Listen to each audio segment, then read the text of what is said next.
Isi ụlọọrụ ndị agha Naịjirịa dogo ndị na ụmụafọ obodo aka na ntị megide ịdị na-eyi uwe ndị agha na-akwụgharị ezi n'ụzọ wee kwuo na ihe dị otu a nwere ike iduna mmadụ n'ọnwụ erughị eru. Ekwi Ajidebe, onye ntaakụkọ ABS na Abuja, ga-akọtọpụ akụkọ a.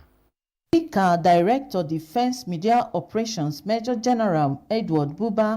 bụ onye kpọrọ okwu a oge ọ na-agwa ndị nta akụkọ otu ọrụ ndị agha si aga n'ala Naịjirịa, sịrị na iyi uwe ndị agha aghara aghara ma ọ bụ ibugharị egbe pụtara ịdị njikere ịlụ ọgụ nke na-ebute ọkụ. Ọ sịrị na ndị agha lekwasịrị anya n'imeri ndị mmenye ụjọ, wesasịa ihe agha ha ma mee ka ha ghara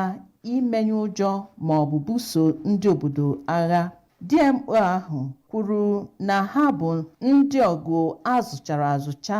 nke mere na ha na-eso usoro ọrụ nnyocha ma jisie ike ịhụ na ọ bụ naanị ndị mmenye ụjọ nọ n'ebe ahụ tutu ha atụ ogbunigwe. O kwuputere na ihe pụtara ihe n'oge ahụ bụ na aka kpara ndị mmenye ụjọ mmadụ 192 ma napụta mmadụ 62 ndị ntọtọrọ ebe mmadụ